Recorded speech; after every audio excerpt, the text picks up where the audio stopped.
Welcome to Masters of Self University podcast, your highest source of sacred truths and universal wisdom.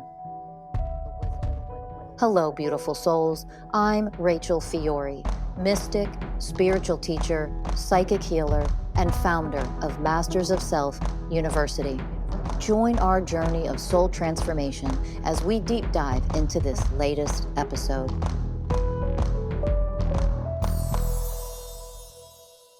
Hello, everyone, and welcome to another episode of the Masters of Self University podcast. I'm your host, Ellie Lee, here with Danny Morley, and joining us is Coach Rachel Baker, everybody.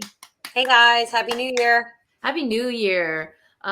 Before we really got on, you brought up a really, really good topic, and it's one thing that I'm actually not really familiar with. I haven't hit it yet, and that is the program of grief, and also a huge, obviously human emotion. But I love that you're bringing this to the surface because I think this is something that a lot of people can relate to. Yeah, I wanted to very specifically as well bring the journey from grief to gratitude in the picture, because gratitude is something that I've organically experienced by going through the process of healthy grieving and discussing kind of what we have learned up to this point about gratitude and how we're supposed to be finding or searching for gratitude when we're in states of grief, the trickiness of all of these modalities. And I've learned so many modalities over the past 10 years of this journey. And a lot of them, they'll say something like, it's okay that you feel this way and it's okay that you feel this grief. But there's always this air of, don't forget to be grateful for these things that you do have in your life. So if you've suffered loss, don't forget to look at the things that are here and you, quote unquote, should be feeling grateful for. And to be with Masters of Self University and be led into this place that says you're allowed to feel grief and you don't have to look for anything else. Allow yourself to treat your grief in a very different way. And I really want to emphasize the word treat. I want you to learn how to treat your grief in a very different way than you've been taught up to this point. And I've gone through a lot of things in my life. And if you look up the top 10 reasons why somebody would have stress overload, I hit 6 of them. Why somebody might be, quote unquote, stressed out. I've had the whammies.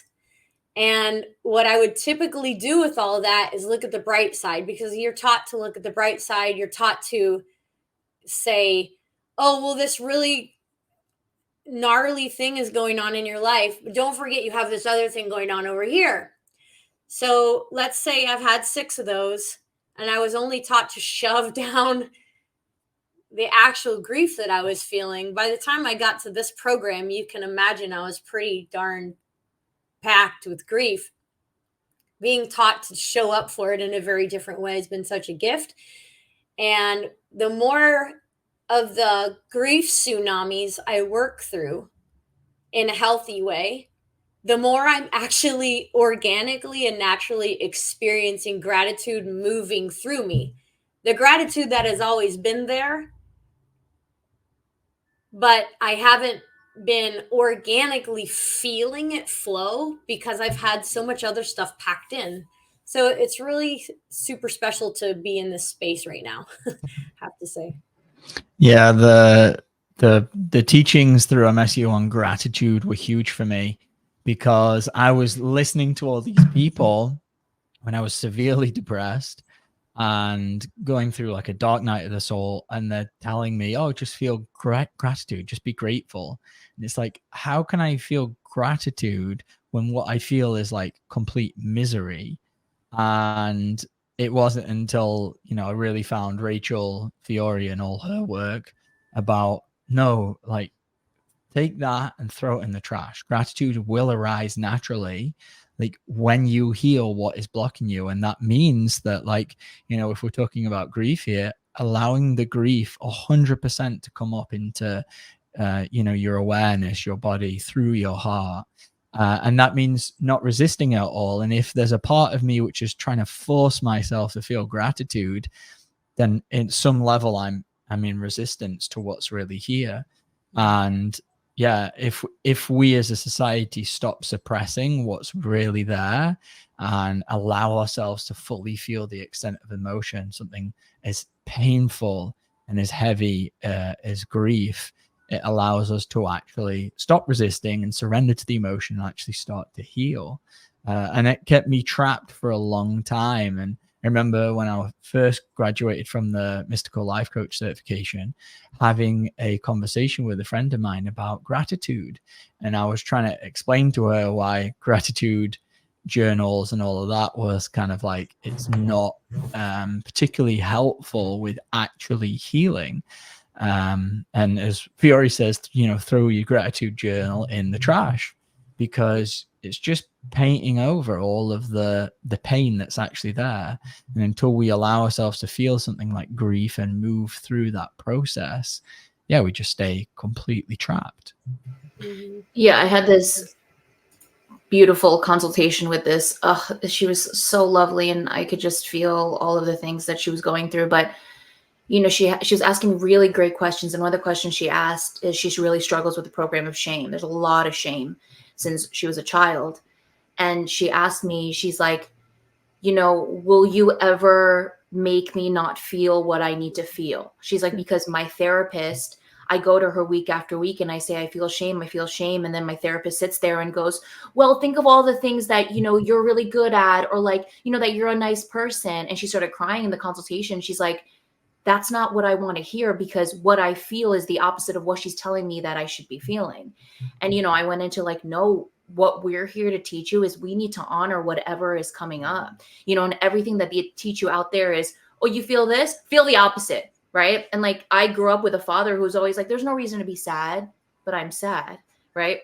It's always like, if I'm looking at negative things, he's like, look at the positive things, and, I think that I hate the word intention, but I think he's trying to come from a good place, but in reality, it's a lot of weakness and powerlessness, right? It's like, he can't handle that I feel sad. He can't handle that I feel shame or whatever it is. So he needs to try to flip it so that he doesn't have to feel the fact that his daughter is emotionally struggling. And so I think that's, that was such a missing key for me, which is like, so it's like, of course you have to feel it, but everything in our world and our society tells you to do the opposite, which is asinine. Is asinine a good word? Does that make sense here? Yeah. Okay, great. Yeah. But that's why we live in the upside down world. It's like, what? And that's why we're so emotionally fragile and so powerless and weak. And like, I see so many people moving through grief, and all the comments are always like, yeah, but at least you're still here. And blah, blah. It's like, God damn, let the woman grieve. And how do we honor grief? Well, we open our heart as we cry, as we mourn, as we do whatever. And in that way, I think gratitude and all that stuff just comes organically. And if it doesn't, that's okay. Just honor what you feel.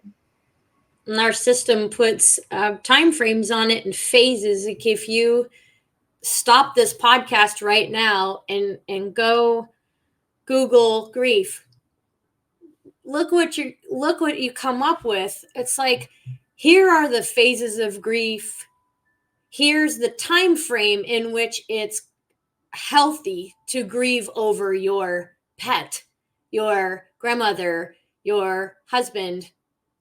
These are healthy. And when you take the grieving past this healthy time frame, we need to start looking at you. We need to start worrying about you. We need to start diagnosing with you with something else. Like, you don't grieve for that long over that thing. Well, yeah, you do. Yeah, you may. And the more you're telling us that it's not okay, the more we feel broken and flawed and something's wrong with us. And it's not okay what we're teaching and what we're supporting and what we're condoning. Oh, you're still grieving over your grandmother that died 10 years ago? Bring it on in. I feel you. Let's hug it out, rather than, wow, are you sure this is about your grandmother? Maybe it's something else that's going on with you right now, right? My daughter, we lost our doggy. Oof, I feel a little, gotta pause and step back and hold myself for just one moment, because Machete, our sweet, sweet doggy, she meant the world to me. And I grieve over her every single time I take Dutch for a walk or a run. I grieve the loss of Machete. She was my sweetie. She was my trail running pal. And my daughter will grieve over Machete, even though she was only 1 year old when Machete passed. She'll cry over Machete. And we just sit there together and open our hearts to, we miss Machete. We love her so much.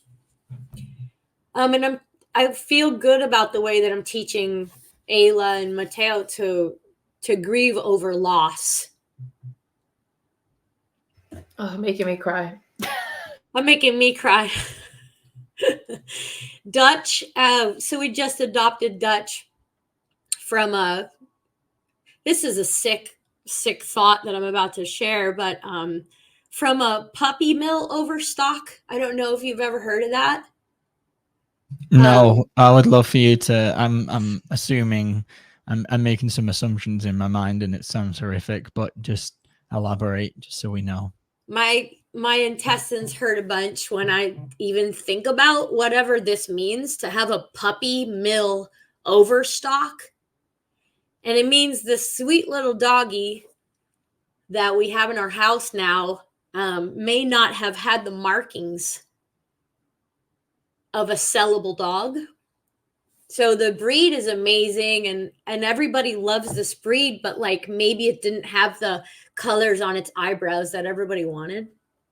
It makes me want to throw up a little bit in my mouth. But so here's this doggy, and every day that I see him, it brings Machete to the So I've been moving through a lot of grief, and once you pull that plug of grief, you notice how much is actually in here. And I think this dog has come into my life, and crisis has come into my life to show me how to treat myself.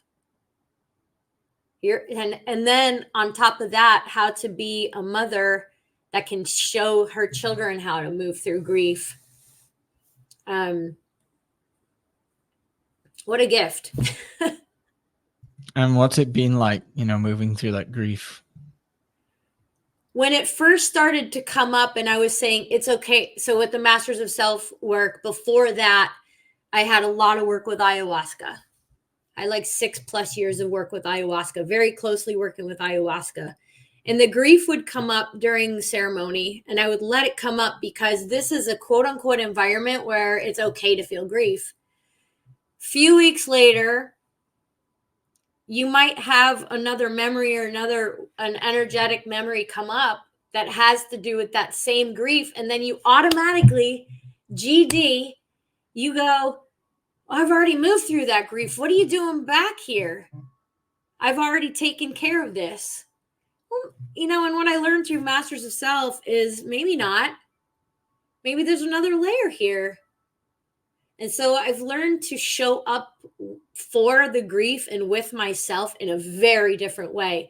Oh, the program of I Don't Matter is here.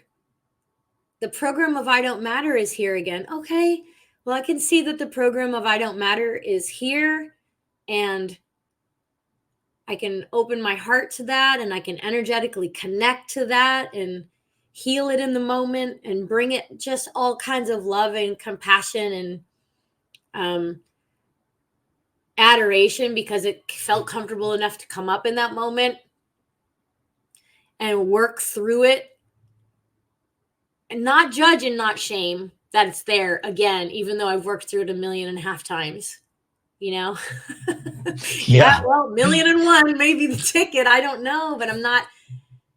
And I think to your question a little bit, Danny, is like the expectation has been dissolved. I don't have an expectation for where it's going to end. And I think we were talking about this at one point, that I was laying in a state of grief, which many people would qualify as depression, but I'm going to call it grief.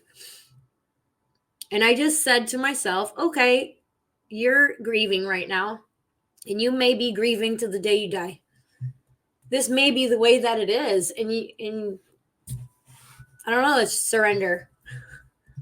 I feel like depression and grief are very closely linked, just because, what we're talking about here is surrendering to the full emotion of grief, which is, experiencing that loss.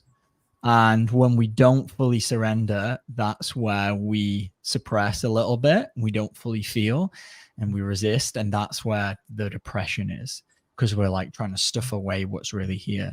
So as we're moving through grief, sometimes they can be felt at the same time, where it's like, well, I don't want to feel all of this grief, but I'm allowing myself to feel some of it. So I'm in somewhat surrender, but not full surrender. So I'm experiencing grief and depression all wrapped up into one kind of energetic experience. And for me, I've experienced, the emotion of grief, definitely. It's been coming through actually in November or November. I had that huge healing with you, Rachel Baker, about feeling the grief and the loss from an abandonment wound when I was younger. And I was just talking about that today with Ellie, like such a powerful healing that was. And it was really just allowing that inner child to fully grieve the loss of connection that he felt. And there's more layers. And yesterday, as full circle, it's great that this happened to talk about it today. Yesterday, I was working with the way of connection. And one of the things that I've experienced for most of my life is this feeling of being lost and not fully connected. And another piece of that connection kind of came back as I was working with the way of connection, opened my heart. And instead of looking for the answers outside, which is what we've all been taught to do, is yesterday I was like, well, let me find the answer within my heart. And when I did that and was like connecting, then this piece started clicking, and of that boy that just felt so lost and lost this connection, it was like another little piece came back. And it was just shining a little light of like, yeah, you've got to feel all of the grief, all of the loss, losing the connection. And once you move through that and then you start connecting with yourself, then that connection kind of can come back. So it was a beautiful teaching yesterday of kind of feeling into what happens when we really do connect with ourselves and process that part of us that does feel like it's lost something. Because we do really deeply connect with, I know we were talking about animals or people or parents or friends. And yes, some of that like could be an unhealthy connection for sure. There could be some attachment, some codependence, but then there's also like a very healthy connection, especially with like a child and a parent, that when that's broken, it does need healing and it does need a lot of love and care and attention. And as you mentioned, there are many layers that can often show up time and time again to repair that wound. Yeah, I feel like this is a good segue into, I think a lot of people hear grief and they go, oh, when someone dies. And it's like, on this journey, you will grieve so much. Like, I've grieved so many old versions of me. I let my little girl grieve the fact that, she didn't have a certain parent that she always wanted to have. There's grief in that. And coming to the realization of like, man, this is what you went through and this was the relationship and it wasn't what you've always wanted or needed. And I've grieved a lot of that. And also the amount of friendships that I've lost along the way. I've grieved that relationship, that friendship, whatever it may be. And it's the same process, right? Open and just honor that, because it's over and it's done, or it hits you that this isn't what it used to be or what it was. And so grief can show up in so many different shapes, ways, or forms. And for me, it's been, just because every death that we experience, there's grief in that. It's like, that's the girl I used to know, and she has shed away. And I've cried a lot over saying goodbye to her and really letting her, fly into the ethereal, wherever old versions of us go to fly away. But yeah, so I think there's so many different meanings of how we grieve on our paths. Yeah, I mean, you think about, I think about this as a tapestry. And when we go back on the time-space continuum and we find out where the distortion happened, there's like a little bump. And when we iron out the bump, there's a ramification for the ironing, right? There's another, how do I say this? We process some of the anger. We process some of the resentment. We process whatever we needed to have validated in that moment that wasn't, and we didn't know how to process it then. We go back and we process it, and you're right, there's a certain amount of grief then over what I have recognized as been like the dream or the fantasy. So even when I was a little kid, I would fantasize about what it was going to be like when I got married. It's going to look very different than this, and what was going to look like when I had kids, and when I did that. And when you're an adult and you realize it's not like that, you grieve because you're saying, this is extremely disappointing. I'm heavily dissatisfied. And it's because I created a fantasy about what this is supposed to look like, and it isn't that way. And I have to grieve over the fantasy loss that this little girl had created for her future version. So there's an element of what you're talking about, helping her heal and grieving over the loss. But even as an adult, she created this fantasy that got put in the future. She distorted her own future. And so she got to the future moment. She's like, well, I'm in it now. And it doesn't look like you said, there's like a whole new layer then you have to heal, because it doesn't look like what you had created when you were in the throes of whatever, Yeah. And then to bring it back to kind of where we started is processing that emotion then allows you, because I can speak about this every time I go through an ego death and there's another part of me that I've got to let die, surrender into that and kind of grieve that part of me, as you said, like this expectation that I thought that this is what it was going to be, and then it's not. And then that attachment kind of falls and you have to process that. And then on the other side of that, then you're like, oh man, I'm so grateful that I'm at this new place of consciousness where like I get to show up this way instead of the way that I thought it was going to be, because the way that I thought it was going to be, the way that I've created in my mind, doesn't actually teach me anything or allow me to grow anymore. And what it's turned out to be, I'm super grateful for, because now I've learned, fill in the blank, this thing from that cycle of wisdom. So the gratitude piece, just falls in normally beautifully, organically. Like we never have to force that.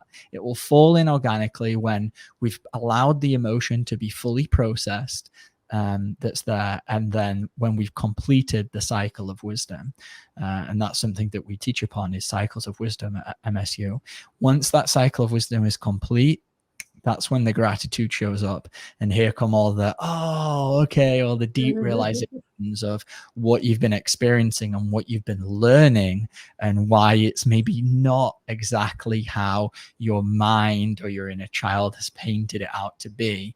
And then like I can really speak for that of like, oh wow, I'm super grateful that like I experienced this abandonment wound when I was a child, because although it's been very painful and it's led to certain, things in my life, it's brought me here, and this is where I want to be. Like I want to be here on this path, and without that abandonment wound, like I don't know if I would have been here. I don't know if I would have had certain challenges and struggles, and it puts you onto a direction, at least often it can put you on a direction that guides you to where your soul wants you to go, and for you to become what you really are wanting to be on the deepest level from your soul in this lifetime.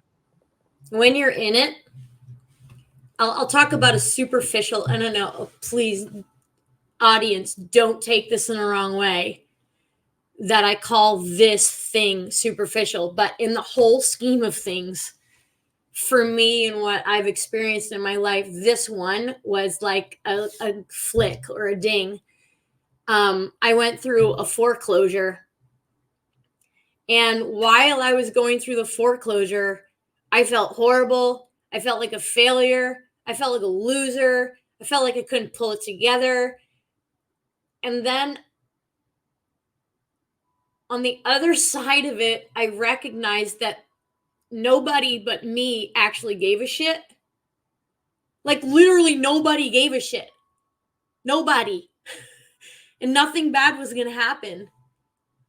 But if I hadn't gone through all of that stuff in there as it related to the foreclosure, I would not have gratitude in this moment for the fact that if this don't work out here, I'm going to be okay. And your credit score isn't going to be the thing that identifies you. Oh my goodness, I was so attached to that thing. And I know it sounds crazy, y'all, but I was attached to that credit score. If I foreclose on this property, my credit score is going to be shit for the next 7 years and no one's going to give me anything. Well, I'm here to share with you that banks don't care about your emotions. Really? They don't care about it. They don't care? Stuff. No, they don't care. They just care about what? Money? Yeah. And they're going to get Wow. it at the end of the day. They're going to be fine. But we get all of our emotions and our stress wrapped into it. And that's what will make us go to the lengths that we do to continue paying for this thing that we shouldn't be paying for anymore. And it only stayed on my credit for 3 years. So don't worry about it if it has to happen. But the point is that in this moment, I feel so grateful that I had to go through foreclosure. Sounds crazy, sounds ridiculous, but I have a comfort within me because I went through that experience and I went through that process.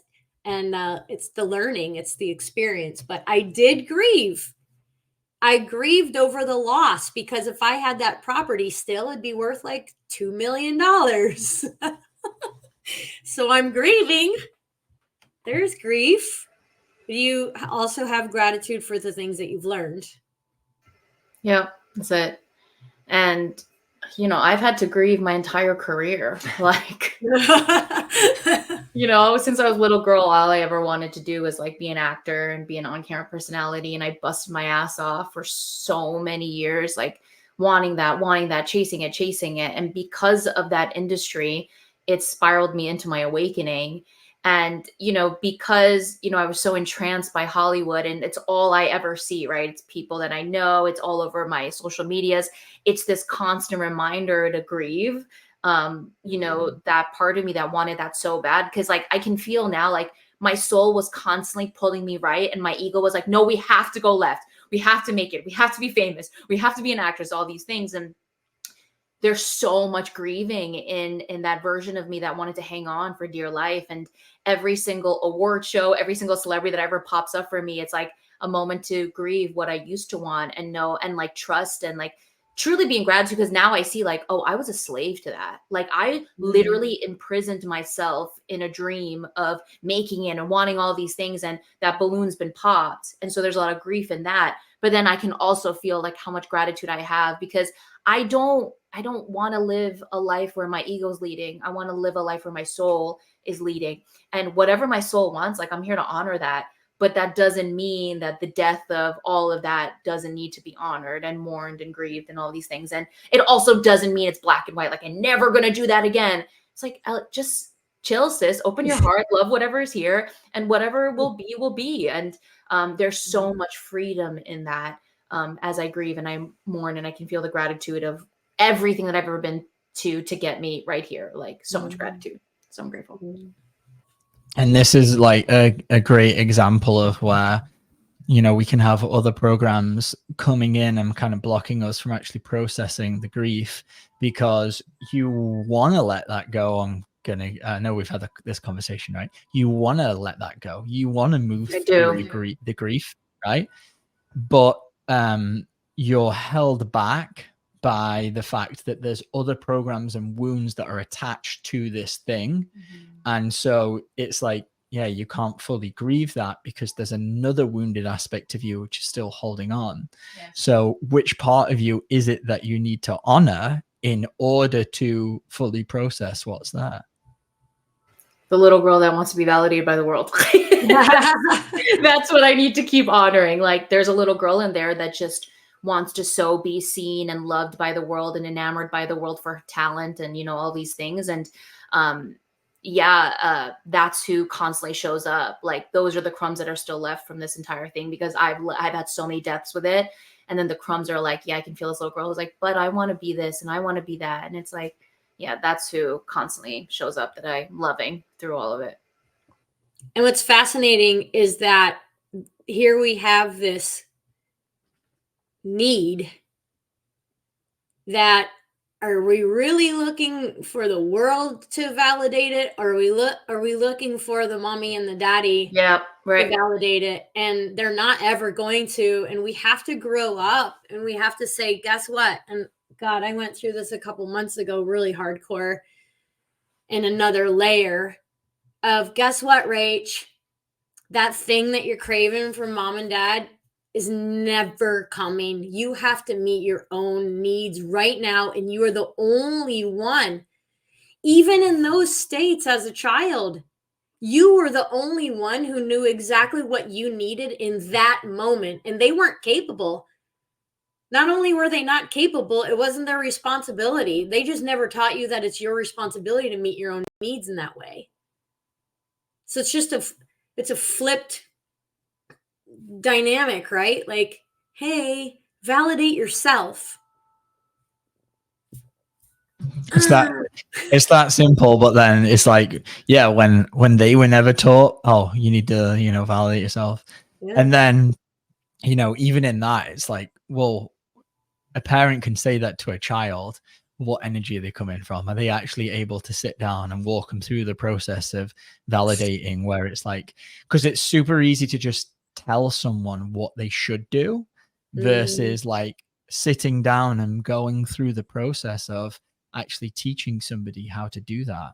And that's the big missing link. I remember having this conversation last year with a couple family members who were teachers, and I was like, we were talking about something. I was like, oh, you don't tell a child to do something, you teach them. And I was thinking like, oh, this is like common knowledge because they were teachers. But when we just tell something to somebody, there's, especially a child, like there's no learning there. You're just being told what to do. But if you take the time to actually walk through the process of learning, then it allows the child or whoever it is to actually integrate what it is that you're trying to tell them. Otherwise, it's just like, you know, goes in kind of in one ear and out the other. Child has a really hard time understanding what an adult's trying to tell them to do because they're a child. Yeah, they mimic our behaviors. They really don't even listen to anything that we're saying. They actually mimic. Yeah, and you've got first-hand experience with this, having children. Yeah. I asked Mateo this morning. So Mateo, I'm recording this podcast today, and I'm going to think about talking about grief. And I said, what do you know about grief? And he's like, Mom, I really feel like, oh, this is gonna squeeze my heart. I really feel like in this moment I'm grieving my little child. I was like, oh my God. Because he's 11 and he's noticing that and his sister's 5. So he watches her and watches all the innocent moments that she has in her world. And she's just a little toddler. And he's like, I notice that I'm grieving my childhood, and as I'm watching Ayla, I think you should talk about grieving your childhood. And I said, how do you do that? How do you grieve your childhood? And he was quiet back there for a little while. And he goes, you cry. You cry? He goes, yeah, you cry. And I think that when you cry, it helps you. Oh, okay. I'm just like, it's super simple in how he was explaining it, but it's like, yeah, dude, you're right. You cry. Does that mean that you're shaming yourself or judging yourself for the crying? You know, he's not mad at himself for the crying. He's just crying. And I had to ask him, like, where did you learn that? Kids are so brilliant, you know, they really are. And we just don't give them enough credit because we treat them like, well, you're just a kid. And it's like, no, they know more than your ass. Oh my God. I'm humble. You know, yeah. I'm humbled by these two individuals. I know that they were sent to my life to be my greatest teachers. I literally am like, whoa, okay, Ayla's got the floor. Because they don't come with all of the programming and Right. the toxicity and the karma and everything that we've kind of built up in a lifetime. You know, when you move through life unconsciously and you're not actively doing the work in the healing, there's a lot that gets kind of stored in there and then projected out. When you're a kid, you're more of a clean slate. You're still either developing those programs and wounds, or you haven't got as many. It obviously all depends about the child's upbringing, but they seem to get, that first 7 years of life is, the programming, the absorbing kind of everything. And then the next 7 years of life is the kind of the cementing in of the programs and like the more of the development of the ego, the egoic self. And then, by kind of the third and fourth cycle, you've got a pretty well established programmed human being that then leads into around the age of 28 and has normally a dark night of the soul. Or maybe I'm just speaking for myself. Yeah, I think everybody's process and everybody's journey is extremely different. I haven't talked to one person in my age bracket anyway. I'm 48, that has had an identical journey. It's all been very, very, very different. So who knows? Yeah. Yeah, and I think it's such a beautiful topic, and there are obviously so many layers to it. And Rachel, I haven't touched that chapter in Rachel's book. It's the only chapter I can't read because I'll just cry. She has a whole chapter on grief, and the moment I read the first sentence, I was like, can't do this right now, because she talks about the loss of her soul companion dog Mason, and it just makes me weep. Like, oh my God, okay, I can't even talking about it. But if anybody out there, really needs to understand more about it, go on Amazon and get Rachel's book, Mason's Way, The 20 Universal Ways of Oneness, because not only is the entire book filled with gems, but the chapter on grief will move you and help. Yeah, one more thing to add, that many people, when they're talking about allowing themselves to feel grief, they're afraid that they're never going to get out of there. And that if I let myself actually experience this, I may not come back out. And because they've had times in their life where they've wanted to end it all, or they felt like there's really no reason to go on after this loss. I know that there's a lot of fear and there's a lot of society pressure. There's a lot of conditioning in and around grief and time frames and things like that, but grief doesn't have an expiration date. And to feel really afraid of moving into grief because you think that you're going to be stuck in there is just your conditioning. It's just programs. And I'm personal experience that I went into the well on purpose. And after allowing myself to be in there and process a lot of this and let the tsunamis come, I'm literally experiencing organic flowing gratitude for very simple things. And so this is real. And I don't bullshit anybody. If this wasn't happening in me, I wouldn't be talking about it right now. This is happening, and it's happening enough now that I can say, yup, it's due to that. It's not just some fleeting yummy feeling that I'm randomly feeling. This is something that is now being like, wow, I'm petting Thundercat, my cat, one of my cats, and it feels so soft. And he's so sweet, and I can feel his purring coming through my hands, and it's fulfilling me. Just little things like that now that are, I'm not searching for that. It's just happening, and it's a lot more organic. And so if you're really afraid to go into this because you're afraid you're going to fall in and never come out, it's just your programming.